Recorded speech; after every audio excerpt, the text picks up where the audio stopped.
법인 차량 내가 리스로 정리를 해야 될 때, 내가 타고 싶을 때 어떻게 정리를 해야 되나, 이거에 대한 이야기입니다.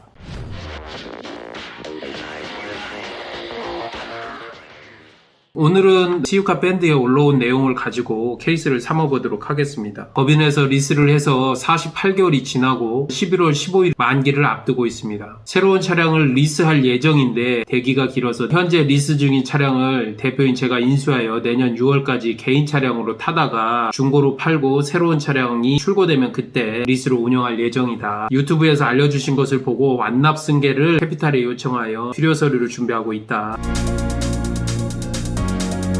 리스사, 법인, 개인에게 왔다 갔다 하는 돈은 어떻게 되는 것일까요? 정리비용을 얘기하겠죠. 아무리 들어도 헷갈리네요. 어떻게 하는 것이 현명한 방법인지 조언을 구합니다. 소정의 수수료를 받고 이런 절차를 대행해 주실 수 있는지요? 상담이라도 부탁드립니다.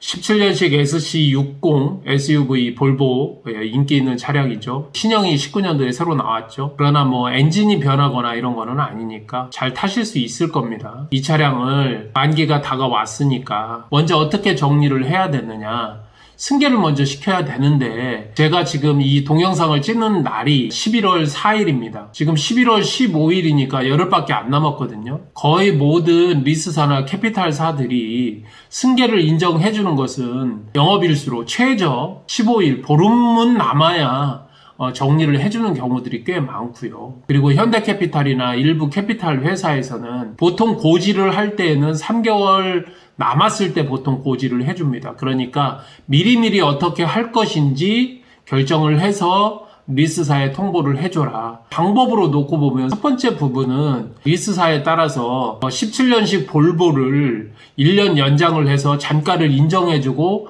리스를 연장해줄 것인가는 리스사의 내부 방침에 따라 다르니까요. 한번 문의를 다시 한번 해보시고요. 리스 연장을 하게 되면 이율이 지금 받고 있는 이율보다 훨씬 더 높아집니다. 많게는 2배 가까이도 높아지는데 이 부분은 꼭 한번 확인해 보시고요. 두 번째로 얘기했던 완납승계는 제가 안 된다고 그랬죠. 영업일 기준으로 15일이 남지 않았기 때문에 이 같은 경우에는 지금 불가하다. 그리고 반납은 안 된다고 제가 이야기를 드렸고 어차피 고려를 안 하는 상황이라고 이야기를 드렸고 이제 하나 남았네요.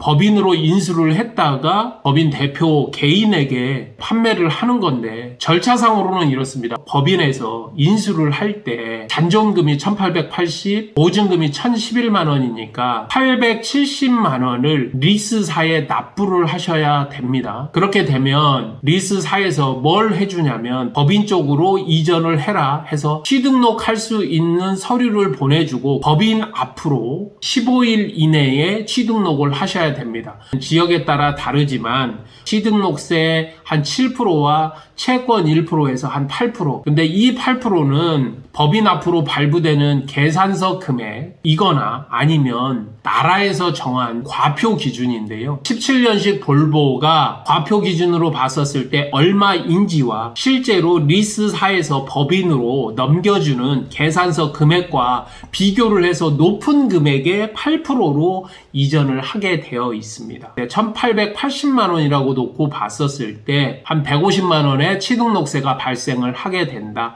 그거는 이제 법인에서 비용을 처리를 해야 되는 금액입니다. 그러면 법인 앞으로 취등록이 됐죠. 자산 매입이 되게 됩니다. 자, 여기에서 법인 대표분께서 다시 받으실 때에는 법인에서는 매각을 해야 되겠죠. 완납승계를 하지 않았기 때문에 법인 앞으로 취등록을 한 번 더, 그리고 법인 대표인 분에게 다시 한번 취등록을 한 번 더, 채권까지 8%를 2번 내는 거죠. 차량 금액을 어떻게 할 것이냐. 법인 입장에서는 시세 기준으로 중고차 업체에게 판매하는 기준인 3,500이나 600을 정리를 하셔도 되고 아니면 내부자 거래로 하셔서 차량 금액을 낮춰서 법인 대표에게 넘길 수도 있겠으나 분명한 것은 세금 계산서나 차량의 매매를 한 근거를 남기셔야 된다. 현금 영수증이나. 그리고 장부상에는 차량 매각 회계 처리를 하셔야 된다. 법인 대표의 신분증이나 사업자가 있다면 사업자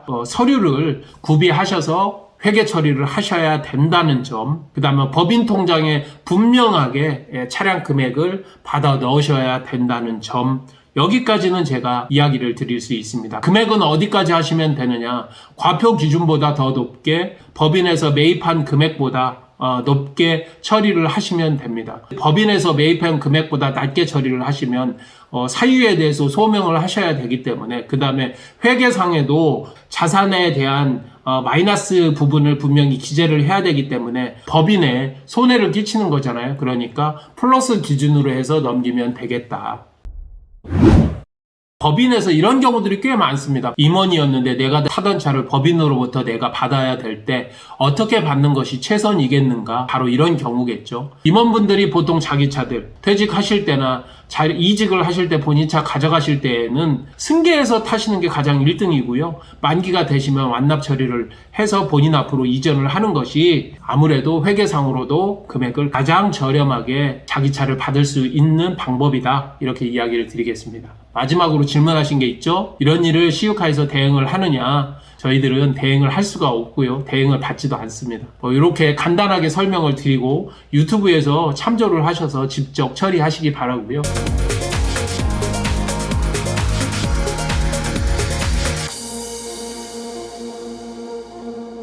더 궁금한 사항은 시유카 밴드에 문의 주시고, 궁금하신 사항 언제든지 연락 주시면 저희들이 도움이 되도록 하겠습니다. 리스에서만큼은 어느 누구보다 진정성을 가지고 있고 많은 경험을 가지고 있고 가장 여러분들께 현실적인 금액으로 다가가고 있는 시유카, 오늘 슬기로운 리스 생활, 법인 차량 내가 타고 싶을 때 어떻게 정리를 해야 되나 편을 이만 마치도록 하겠습니다. 시유카TV의 정진환이었습니다. 감사합니다.